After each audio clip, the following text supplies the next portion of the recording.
Hello friend, मैं हूं ताबिश खान। आप देख रहे हैं हमारा channel skill India with Tabish. आज मैं आपके लिए लेके आया हूं ऐसे टॉपिक पर वीडियो जिसमें हम बात करेंगे यहाँ पर लॉजिस्टिक एग्जीक्यूटिव बनने के लिए क्या स्किल्स, एजुकेशन एंड क्वालिफिकेशन की जरूरत होती है। साथ ही साथ यहाँ पे हम बात करेंगे कि लॉजिस्टिक एग्जीक्यूटिव को कितनी सैलरी मिल जाती है। इन सब के बारे में बात करेंगे इस वीडियो के अंदर। तो फ्रेंड, आगे बढ़ने से पहले आप सभी से एक रिक्वेस्ट करना चाहूंगा, अगर आप हमारे चैनल पर न्यू है और अभी तक आपने हमारे चैनल को सब्सक्राइब नहीं किया है तो प्लीज सब्सक्राइब कर लीजिए, साथ में बेल आइकन को जरूर दबाइएगा ताकि इसी तरीके के जितने हम नए नए वीडियो लेके आ रहे हैं उन सबके नोटिफिकेशन आप तक पहले से पहले पहुंच सकें। साथ ही साथ एक रिक्वेस्ट और करना चाहूंगा, इस वीडियो को पूरा देखिएगा, बीच में इसकी मत कीजिएगा क्योंकि आगे चल के ये बहुत ज्यादा इंफॉर्मेटिव होने वाला है। चलिए फ्रेंड, देर ना करते हुए अपने वीडियो को हम स्टार्ट करते हैं। तो फ्रेंड, सबसे पहले हम बात करते हैं एजुकेशन क्वालिफिकेशन की कि अगर आप लॉजिस्टिक एग्जीक्यूटिव या लॉजिस्टिक कोऑर्डिनेटर बनना चाहते हैं तो यहाँ पर आपके लिए सबसे ज्यादा जरूरी है कि आपके पास क्या एजुकेशन क्वालिफिकेशन होनी चाहिए। तो मैं आपको यहाँ पे बताना चाहूंगा, अगर आपने ग्रेजुएशन पास कर लिया है तो आप इस जॉब के लिए अप्लाई कर सकते हैं। इस जॉब के लिए सबसे ज्यादा जरूरी है कि आपके पास ग्रेजुएशन होना चाहिए, आपने ग्रेजुएशन कंप्लीट कर लिया हो, ठीक है,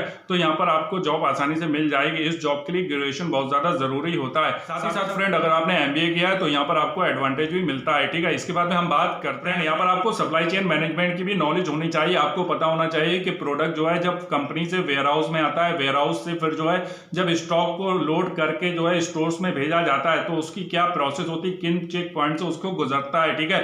तो इसकी भी आपको नॉलेज होना चाहिए। आपको सप्लाई चेन मैनेजमेंट की नॉलेज यहाँ पर होना बहुत ज्यादा जरूरी होता है। यहाँ पर आपको ये पता होना चाहिए कि प्रोडक्ट को कैसे अरेंज किया जाता है, ठीक है, प्रोडक्ट को कैसे स्कैन किया जाता है, प्रोडक्ट की जो है लिस्ट कैसे बनती है, उसकी रिपोर्ट तैयार कैसे की जाती है, कितने पीस शॉर्ट हैं, कितने एक्सेस हैं, ठीक है, इसकी रिपोर्ट कैसे तैयार की जाती है। तो इस सब की जो है आपको नॉलेज होना चाहिए। ये भी बहुत ज्यादा जरूरी होता है एक लॉजिस्टिक एग्जीक्यूटिव के लिए, या फिर हम कह सकते हैं लॉजिस्टिक कोऑर्डिनेटर के लिए। अगर आप लॉजिस्टिक एग्जीक्यूटिव की जॉब के लिए अप्लाई करना चाहते हो, यहाँ पर आपके लिए बहुत ज्यादा जरूरी है कि आपको सप्लाई चेन मैनेजमेंट की नॉलेज होनी चाहिए। फ्रेंड, यहाँ पर मैं आपको बताना चाहूंगा, अगर आप लॉजिस्टिक एग्जीक्यूटिव के जॉब के लिए अप्लाई करना चाहते हो, यहाँ पर बहुत ज्यादा जरूरी है कि आपको रूल्स एंड रेगुलेशन की भी नॉलेज होनी चाहिए। आपको ट्रैफिक जो रूल्स होते हैं उनका भी आपको पता होना चाहिए, क्योंकि आप जो भी प्रोडक्ट को जो है लोड करवा के जो है स्टोर में भेज रहे हैं, ठीक है, तो उसके लिए बहुत ज्यादा जरूरी है कि जितना भी ट्रांसपोर्टेशन से रिलेटेड रूल्स एंड रेगुलेशन है, जितने ट्रैफिक से रिलेटेड रूल्स एंड रेगुलेशन है, ठीक है, जितने भी टैक्स से रिलेटेड रूल्स एंड रेगुलेशन है उसकी भी आपको जानकारी यहाँ पर होना चाहिए। ये भी बहुत ज्यादा जरूरी होता है एक लॉजिस्टिक एग्जीक्यूटिव के लिए। फ्रेंड, यहाँ पर मैं आपको बताना चाहूंगा कि अगर आप जो है लॉजिस्टिक एग्जीक्यूटिव जॉब के लिए अप्लाई कर रहे हैं तो यहाँ पर आपको फ्रोजन प्रोडक्ट की भी नॉलेज होना चाहिए। ये भी बहुत ज्यादा जरूरी होता है क्योंकि ये एक ऐसे प्रोडक्ट्स होते हैं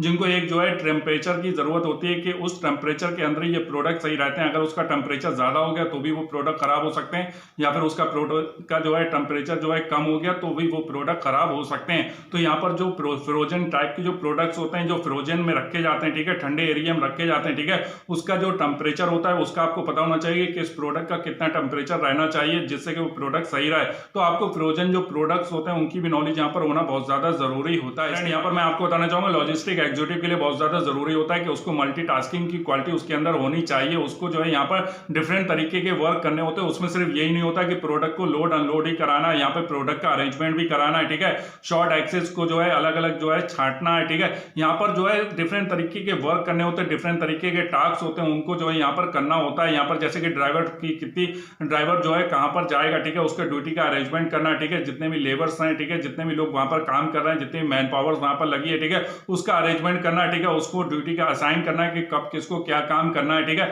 सभी चीजों को देखना यहाँ पे लॉजिस्टिक एग्जीक्यूटिव का काम होता है। साथ ही साथ जो कंपनीज है, ठीक है, कंपनी की तरफ से या फिर हम कह सकते हैं जो स्टोर्स हैं, ठीक है, स्टोर्स की तरफ से जो रिक्वायरमेंट आ रही है, ठीक है, जहां जहां प्रोडक्ट जो भेजने हैं, ठीक है, उसका भेजना, ठीक है, साथ ही साथ उसको चेक भी करना, ठीक है, उसको जो है मॉनिटरिंग करना कि वो प्रोडक्ट सही है या फिर उसमें कोई प्रोडक्ट में क्वालिटी में कोई दिक्कत तो नहीं है। अगर किसी प्रोडक्ट में कोई क्वालिटी में कोई दिक्कत है तो उस प्रोडक्ट को अलग करना, ठीक है, साथ ही साथ सही प्रोडक्ट को जो है स्टोर तक पहुंचाना, इसके लिए बहुत ज्यादा जरूरी होता है कि लॉजिस्टिक एग्जीक्यूटिव को यहाँ पर बहुत ही ज्यादा जो है मॉनिटरिंग करके, ठीक है, जितना भी डेटा उसको एनालाइज करके सारी रिपोर्ट तैयार करनी होती है। एग्जीक्यूटिव होता है उसको मल्टीटास्किंग वर्क करना होता है। तो यहाँ पर बहुत ज्यादा जरूरी है कि आपके अंदर जो है मल्टीटास्किंग की क्वालिटी होनी चाहिए कि आपको मल्टीटास्क यहाँ पर दिए जाते हैं, ठीक है, तो आपको वहां पर उन मल्टीटास्क को फेस करना होता है, तो आपको वहां पे अच्छे से वर्क करना होता है। यहाँ पे बहुत ज्यादा जरूरी है कि आपके अंदर मल्टीटास्किंग की क्वालिटी होनी चाहिए। फ्रेंड, यहाँ पर मैं आपको बताना चाहूंगा, अगर आप जानना चाहते हैं कि लॉजिस्टिक एग्जीक्यूटिव का क्या काम होता है तो इसके रिगार्डिंग मैंने पहले से वीडियो बना दिया। आपको जो है सिंपली आई बटन के ऊपर क्लिक करना है, उस वीडियो को जाके आप देख सकते हैं।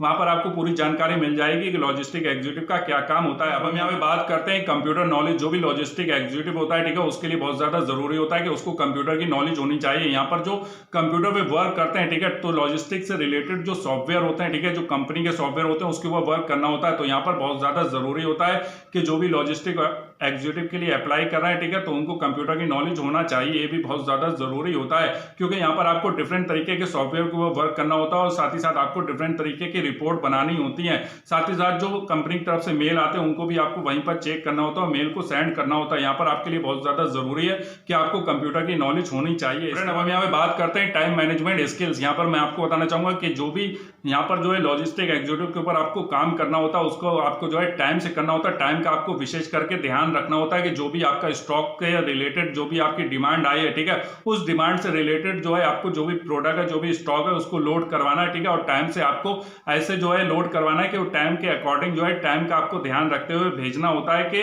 टाइम से जो है वो प्रोडक्ट जो है पर्टिकुलर जो गाड़ी है, ठीक है, जो स्टोर्स में भेजनी है, ठीक है, जो डेट उसकी दी गई उस डेट तक उस प्रोडक्ट को वहां पे पहुंच जाना चाहिए। इस हिसाब से आपको वहां पर काम करना होता है। यहाँ पर आपको टाइम मैनेजमेंट का बहुत ज्यादा ध्यान रखना होता है क्योंकि यहाँ पर आपके जो है डिफरेंट तरीके के प्रोडक्ट्स होते हैं, आपके फ्रोजन प्रोडक्ट भी होते हैं। अगर वो टाइम से नहीं पहुंचेंगे तो वो प्रोडक्ट खराब हो जाते हैं, ठीक है, तो इस बात का आपको ध्यान रखना होता है कि ऑर्गेनाइजेशन स्किल्स का भी होना बहुत ज्यादा जरूरी होता है क्योंकि जो भी आप जो है प्रोडक्ट को लोड करते हैं अनलोड करते हैं तो यहाँ पर आपको सभी से जो है अच्छे से काम करवाना होता है। तो यहाँ पर आपके पास ऑर्गेनाइजेशन स्किल्स का होना बहुत ज्यादा जरूरी होता है। जितने भी मैन पावर है, ठीक है, जितने भी ड्राइवर्स हैं, ठीक है, जितने भी वहां पे ट्रांसपोर्टेशन से रिलेटेड वहां पे वर्क हो रहा है, ऑर्गेनाइज वे में सारा काम करवाना, इसलिए आपके अंदर ऑर्गेनाइजेशन स्किल्स का होना बहुत ज्यादा जरूरी होता है। अब हम यहाँ पे बात करते हैं गुड कम्युनिकेशन स्किल्स। यहाँ पर आपकी कम्युनिकेशन स्किल्स भी गुड होनी चाहिए। ये भी बहुत ज्यादा जरूरी होता है क्योंकि आपको जो है यहाँ पर डिफरेंट तरीके के, जैसे कि मान लीजिए क्लाइंट है, उनसे भी बात करनी होती है, कंपनी के जो आपके सीनियर पर्सन है उनसे भी बात करनी होती है, साथ ही साथ जो भी आपके संग में स्टाफ होता है, ठीक है, उससे भी आपको बात करनी होती है। तो यहाँ पर आपकी जो कम्युनिकेशन स्किल्स है वो अच्छी होनी चाहिए। ये भी बहुत ज्यादा जरूरी होता है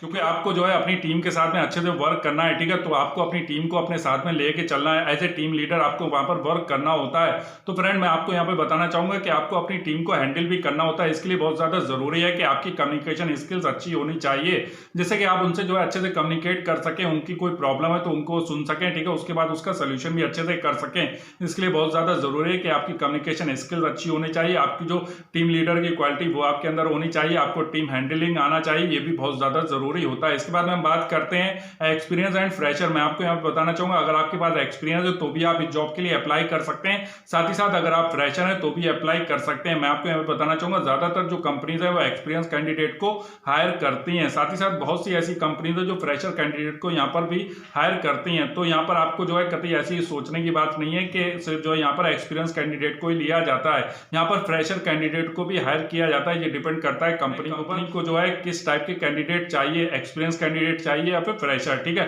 तो यहाँ पर दोनों तरीके के कैंडिडेट के लिए मौका रहता है। अगर आप फ्रेशर हैं तो भी अप्लाई कर सकते हैं, अगर आप के पास एक्सपीरियंस है तो भी आप अप्लाई कर सकते हैं। इसके बाद में हम बात करते हैं फ्रेंड कि लॉजिस्टिक एग्जीक्यूटिव की कितनी सैलरी होती है। तो यहाँ पर मैं आपको बताना चाहूंगा कि अगर आप फ्रेशर हैं तो वहां पर आपको सैलरी थोड़ा कम मिलती है, जब आपके पास एक्सपीरियंस हो जाता है तो आपको वहां पर सैलरी थोड़ा ज्यादा मिलती है। यहाँ पर जो मैं आपको सैलरी बता रहा हूँ वो एक अनुमानित सैलरी है, ठीक है। तो यहाँ पर मैं आपको बताना चाहूंगा कि अगर आप फ्रेशर हैं तो आपको 15 से 20 हजार रुपए आसानी से यहाँ पर मिल जाते हैं। साथ ही साथ अगर आपके पास एक्सपीरियंस है तो आपको 15 से 50 हजार रुपए तक की सैलरी आसानी से मिल जाती है। ये टोटली डिपेंड करता है कंपनी के ऊपर कि कंपनी का बजट कितना है, कितना वो जो है पैकेज जो भी नए कैंडिडेट को हायर कर रही है, ठीक है, जो भी कैंडिडेट को लॉजिस्टिक एग्जीक्यूटिव के लिए हायर कर रहे हैं, जो उन्होंने वैकेंसी निकाली, जो आप जॉब पोस्ट निकाला या फिर ऐड निकाला जॉब का, उसमें उन्होंने कितना बजट रखा है, ठीक है, कितना पैकेज वो दे रहे हैं। टोटली ये डिपेंड करता है कंपनी के ऊपर, ठीक है, कि कंपनी वहां पर कितना पैकेज दे रही है, ठीक है। यहाँ पर मैं आपको बताना चाहूंगा जो मैं आपको सैलरी बता रहा हूँ वो एक अनुमानित सैलरी है, ठीक है। यहाँ पर आपको 15 से 50 हजार रुपए तक की सैलरी आसानी से मिल जाती है।